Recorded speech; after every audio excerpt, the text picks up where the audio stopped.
Poutine pensait l'avoir, la porte d'entrée de Kharkiv et de la grande région du Donbass devait être ouverte par une petite colonie appelée Nadia, qui ne compte que 25 habitants et est à peine visible sur la carte. Quelques semaines après l'avoir prise, il l'a perdue dur. Les forces d'élite ont lancé une offensive implacable de dressilleurs qui a totalement détruit la position de la Russie sur un champ de bataille crucial lors de l'une des attaques les plus vicieuses de l'Ukraine pendant la guerre. Les défenses de la Russie sont maintenant en ruine et l'Ukraine a récemment atteint un tournant qui pourrait changer le cours du conflit dans l'est du pays, un type de triomphe qui lui a échappé pendant des années.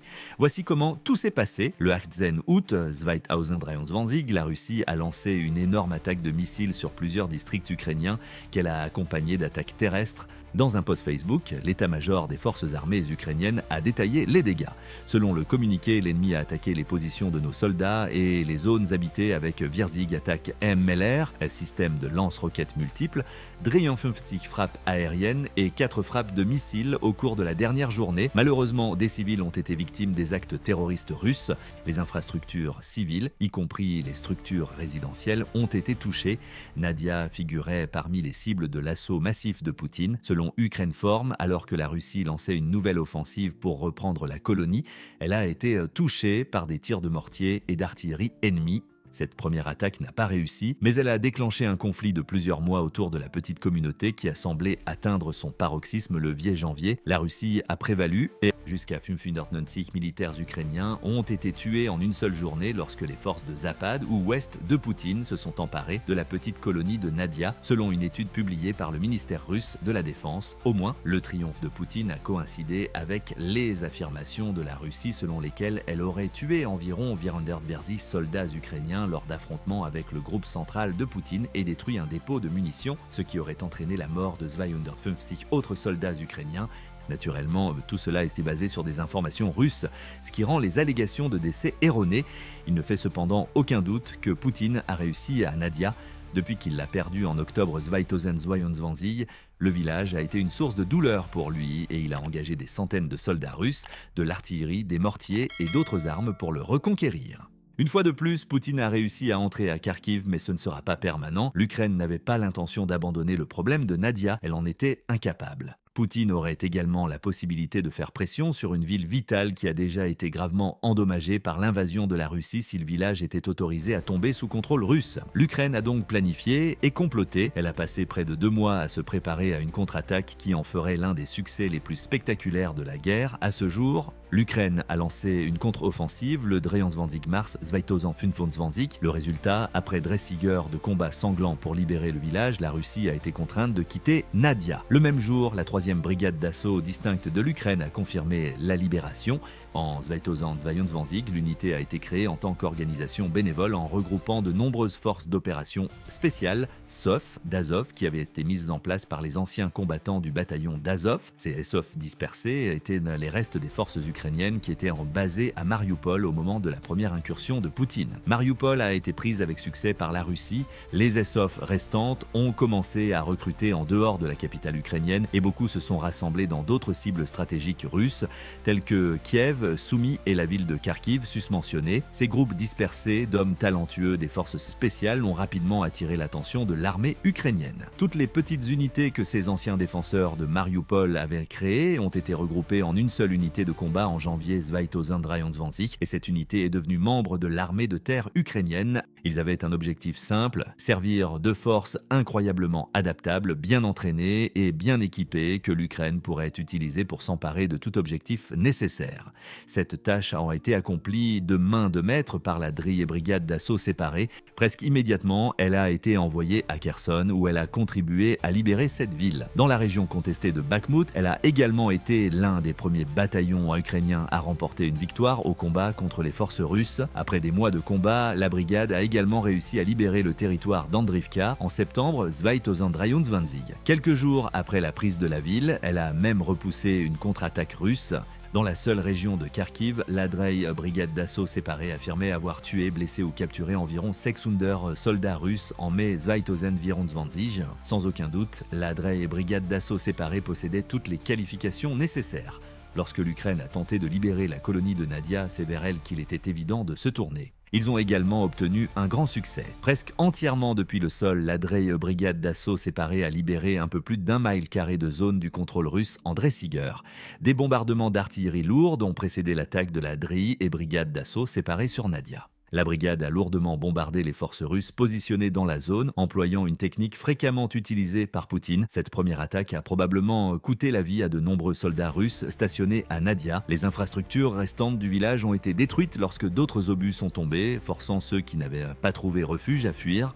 La Drei brigade d'assaut indépendante a envahi la zone alors que les forces russes étaient en déroute. La brigade, soutenue par des chars et des véhicules blindés, a éliminé les forces russes restantes à Nadia avant de se concentrer sur la forêt voisine où de nombreux soldats de Poutine s'étaient enfuis. Et ce n'est pas tout, 2 régiments de fusiliers motorisés russes, le 752 EIE et le 254 de la 20 armée russe, ont également été décimés lors de l'attaque de l'Ukraine sur Nadia, tout comme la Drei brigade d'assaut séparée. Ces régiments sont également fréquemment présents dans l'armée russe. Ils peuvent mener des opérations interarmes comprenant de l'infanterie, des véhicules blindés de transport de troupes et des véhicules de combat d'infanterie car ils sont mobiles et bien équipés.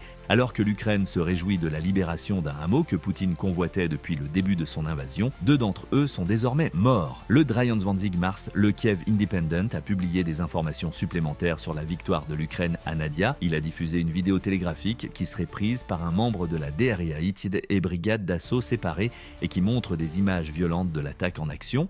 La vidéo commence par des chars de l'armée ukrainienne qui déferlent sur un champ, puis montre des soldats qui tirent dans les bois entourant les maisons abandonnées de Nadia. La vidéo montre également de nombreux soldats russes morts, dans des images que nous ne pouvons pas diffuser sur la chaîne, rappelant de manière sombre les atrocités de la guerre, ainsi que l'ampleur du triomphe de la Drei et brigade d'assaut séparée. Le commandant de la Drei et brigade d'assaut séparée, Andrei Beletsky, a été bref dans son récit des exploits de ses troupes.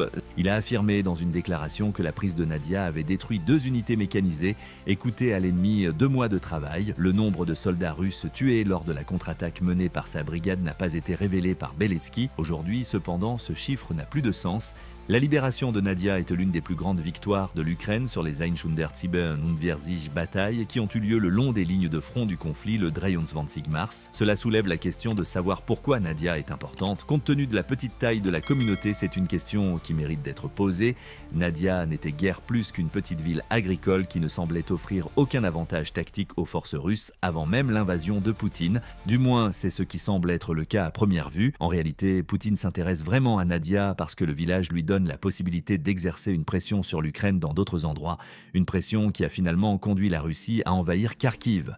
Dans son article sur la prise de Nadia par l'Ukraine, Euromaidan Press mentionne ce fait. Il note que l'Ukraine peut surveiller et contrôler la rivière Black Zerobets, entre autres avantages tactiques, si elle s'empare du village. L'Ukraine peut également surveiller les villes de Zhuorelm et Ryorodka qui sont maintenant occupées par la Russie depuis cette rivière. C'est énorme pour l'Ukraine. Elle dispose désormais d'une base de départ pour de futures attaques contre d'autres territoires contrôlés par la Russie. Maintenant qu'elle a Nadia, Poutine sera furieux. À Louhansk, ses soldats étaient déjà surchargé, notamment parce que le commandant de la Russie pensait avoir un contrôle presque total de la région. Il ne lui était jamais venu à l'esprit que l'Ukraine lancerait une contre-offensive à Nadia si rapidement après que ses forces aient capturé le village. Une unité ukrainienne qui a l'habitude de libérer des zones que la Russie pensait contrôler pourrait désormais affronter les troupes russes lors de nouvelles attaques à l'avenir. Avec cette prise, l'Ukraine est en mesure de faire pression sur les soldats russes. En outre, cela soulage ses propres troupes. Si Nadia est prise, la Russie ne pourra plus utiliser la colonie comme base de transit. Par conséquent, il est plus difficile pour la Russie d'avancer vers d'autres communautés qui se dirigent vers Kharkiv, car les soldats de Poutine sont incapables de lancer l'attaque mécanisée sur le village de Kopanki. Dans l'ensemble, nous avons obtenu des emplacements plus favorables pour la défense et construit notre ligne défensive, a déclaré Volodymyr Fokin, commandant du Heinz Air bataillon d'assaut de la Drei et brigade d'assaut distincte. Malgré ses affirmations contraires, Poutine veut Kharkiv, donc la défense sera nécessaire. Le président russe Vladimir Poutine a accusé l'Ukraine de son assaut sur Kharkiv en mai 2024. Dans une vidéo publiée sur le site officiel du Kremlin, il a déclaré que l'Ukraine était également responsable de la situation à Kharkiv car elle a bombardé et continue malheureusement de cibler des communautés résidentielles dans les zones frontalières, y compris à Belgorod, et j'ai déclaré publiquement que nous devrons établir une zone sanitaire et sûre si cela continue. Nous agissons de cette manière. Ici, Poutine exprime des opinions contradictoires. Il affirme que la Russie n'a pas l'intention d'occuper Kharkiv et n'a pas l'intention de le faire. Cela est incompatible avec le fait que le 24 février 2022, il a envoyé Zwanzig nul soldat au sud de l'oblast russe de Belgorod pour s'emparer de la deuxième plus grande ville d'Ukraine. Il avait déjà essayé et échoué. Il affirmait maintenant que la Russie n'avait jamais voulu de Kharkiv. Cependant, il a essentiellement déclaré qu'il voulait la ville, certainement pas dans un but expansionniste. On s'attend à ce que Poutine soit capable d'empêcher l'Ukraine d'accéder au territoire russe en utilisant Kharkiv comme zone tampon démilitarisée entre l'Ukraine et la région frontalière de Belgorod. Comme c'est si souvent le cas, le chef de la Russie tient un double discours. En réalité, Poutine a plusieurs raisons de vouloir Kharkiv. Comme il s'agit de la deuxième ville d'Ukraine, sa prise de contrôle démoralisera l'Ukraine tout en donnant un énorme coup de pouce au moral des troupes russes. Poutine est honnête lorsqu'il dit vouloir utiliser Kharkiv comme barrière. L'Ukraine a lancé de nombreuses offensives contre la Russie à Belgorod et a attaqué l'oblast russe de Koursk après ses remarques en mai 2022. Nadia a joué un rôle crucial dans la prise de Kharkiv, ce qui soulagerait les forces de Poutine, mais surtout la prise de Kharkiv aurait été un immense triomphe symbolique pour Poutine. En 2022, après la prise de la Crimée par Poutine, des activistes pro-russes ont brièvement pris le contrôle des villes ukrainiennes de Donetsk et Luhansk. À Kharkiv, ils ont tenté la même chose, mais ont été rapidement expulsés de la ville. Selon DW, ces événements ont conduit à un conflit de courte durée dans la région du Donbass, Kharkiv devenant une cible militaire majeure pour l'Ukraine. Cette petite guerre a été perdue par la Russie. Ce faisant, Poutine a raté l'occasion de prendre le contrôle de plusieurs installations militaires à Kharkiv et dans ses environs, ainsi que de la deuxième ville d'Ukraine. Il s'agit notamment d'un dépôt d'armes datant de l'époque soviétique et d'une base aérienne à partir de laquelle Poutine aurait pu lancer des attaques sur Kiev et d'autres villes ukrainiennes. Par conséquent, ne faites pas confiance à Poutine lorsqu'il affirme qu'il ne veut pas de Kharkiv maintenant qu'il a ravivé le conflit en Ukraine. Sa priorité absolue est la ville, parce qu'elle a fourni aux soldats russes une zone de rassemblement et un accès aux communautés voisines. Nadia a joué un rôle crucial dans la prise de Kharkiv car elle a peut-être permis à Poutine d'encercler et d'attaquer la ville. Nous avons parlé plus tôt du moral, c'est un autre facteur important qui explique pourquoi la prise de Nadia par l'Ukraine est si importante. Elle donne au reste de l'Ukraine un énorme regain de confiance au moment où elle en a le plus besoin. Le Télégraphe souligne l'importance de l'exploit de la Drei et brigade d'assaut séparées en notant que la prise de Nadia est un triomphe inhabituel dans une région que la Russie contrôle pratiquement entièrement. Depuis l'invasion de 2022, selon le rapport, le triomphe de la Drei et brigade d'assaut séparées est significatif puisque Nadia est la première colonie de l'oblast de Luhansk que l'Ukraine a réussi à reprendre depuis l'invasion de Poutine. Comme nous l'avons indiqué, la prise de Nadia permet non seulement à l'Ukraine de concentrer ses efforts sur d'autres communautés de Luhansk contrôlées par la Russie, mais elle intervient également à un moment où les Ukrainiens semblent perdre tout intérêt à entrer en guerre avec la Russie. C'est en tout cas ce que dit l'agence de presse russe TASS. Après sa prétendue défaite à Koursk, elle a annoncé le 7 mars que le moral de l'armée ukrainienne était au plus bas. Le rapport pourrait être exact dans cette mesure. Au moment où l'article de TASS a été publié, l'Ukraine avait repris environ 36% du territoire qu'elle avait conquis lors de sa contre-invasion de Koursk. Ce fut un sérieux revers pour l'Ukraine. Afin de faire pression sur Poutine lors des prochains pourparlers de paix, elle comptait conserver Koursk. Les affirmations de Vitaly Gantchev, lieutenant-colonel à la retraite et officier de police ukrainien, sont plus douteuses.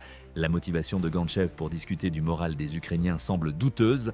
Pourquoi ? Lorsque Poutine a commencé sa première guerre contre l'Ukraine, il est devenu pro-russe et a pratiquement été un propagandiste du Kremlin depuis lors. Lorsque des soldats ukrainiens sont capturés, ils discutent des difficultés auxquelles l'armée ukrainienne est confrontée, a déclaré Gantchev à TASS. Les commandants et les unités de blocage de la retraite des bataillons nationalistes exercent une pression sur les troupes sur le champ de bataille et ils sont à peine capables d'exprimer leurs opinions. Alors qu'ils sont témoins de pertes sur la ligne de front, comme dans la région de Koursk, leur morale est au plus bas. La démoralisation de l'armée ukrainienne est prévisible. Même si les remarques de Gantchev sont biaisées en faveur de Poutine, elles contiennent une part de vérité. L'Ukraine traverse une crise de confiance. Une analyse plus fiable de ce problème est celle d'un homme d'État responsable. Selon un sondage Gallup réalisé en novembre 2024, 52% des Ukrainiens interrogés ont déclaré souhaiter la fin de la guerre avec la Russie. Cela devrait être clair, cependant la conclusion la plus importante de cette statistique est que 52% des personnes interrogées qui ont déclaré vouloir mettre fin au conflit ont déclaré qu'elles préféraient que cela se fasse par des pourparlers de paix plutôt que par des combats continus. Ces chiffres sont significatifs car ils montrent que la volonté de l'Ukraine de se battre a considérablement diminué depuis l'invasion de Poutine. Selon un sondage Gallup comparable réalisé en 2022, 73% des Ukrainiennes souhaitaient continuer à combattre la Russie. Bien Bien qu'il s'agisse toujours d'une majorité importante, ce pourcentage est tombé à 63% en 2023, ce qui souligne les effets néfastes de la guerre d'usure menée par Poutine. Le fait que moins de personnes souhaitent continuer à se battre un an plus tard indique qu'après environ 3 ans de combat, les Ukrainiens ordinaires sont désormais découragés. Le fond de vérité de Gantchev est pertinent dans cette situation, une grande partie de leur territoire ayant été envahi ou étant continuellement bombardé par les soldats russes. Les Ukrainiens sont démoralisés. Au cours de l'été 2023, ils ont également vu leur nation entreprendre une contre-offensive infructueuse. Plus récemment, la Russie a chassé les forces ukrainiennes de l'oblast avec l'aide de soldats nord-coréens, annulant ainsi le regain de morale suscité par la prise de terre à Kaursk. En raison de ces problèmes de morale, Nadia gagne en importance. L'Ukraine a remporté sa première victoire significative à Louhansk depuis le début de l'invasion de Poutine, comme le rapporte The Telegraph. Elle a capturé une zone cruciale qui a augmenté le coût des approvisionnements pour les troupes russes et pourrait permettre à l'Ukraine d'avancer plus loin dans la région de Louhansk. Bien que la situation à Koursk puisse être démoralisante, l'armée ukrainienne a envoyé des messages importants à Poutine et à ses propres citoyens en reprenant Nadia. Le message est clair pour Poutine, l'Ukraine continuera à se battre. Pire encore, elle concentre désormais ses énergies sur des zones que Poutine croyait conquises par la Russie. Ses plans pour Kharkiv sont en ruine et il pourrait maintenant devoir faire face à une nouvelle invasion ukrainienne de Louhansk. La leçon pour le peuple ukrainien est de ne jamais abandonner. En effet, la Russie intensifie ses attaques en 2024 et la perte d'une si grande partie de Koursk a été douloureuse. Mais l'Ukraine peut gagner et a gagné des batailles importantes contre les soldats russes. Il est dès maintenant possible d'utiliser Nadia pour illustrer pourquoi l'Ukraine continue de se battre. Et qui sait, le village pourrait s'avérer crucial pour les tentatives de l'Ukraine de récupérer Louhansk et de défendre Kharkiv. Cependant, que pensez-vous de la victoire de la Drey et brigade d'assaut séparées à Nadia? La défense de Kharkiv par l'Ukraine et ses tentatives de reconquête de Louhansk constituent-elles une victoire majeure? Que va faire l'Ukraine ensuite? Pour obtenir les informations les plus récentes sur les combats de l'Ukraine contre les forces d'invasion russes, abonnez-vous à ma chaîne et laissez vos commentaires dans la section prévue à cet effet.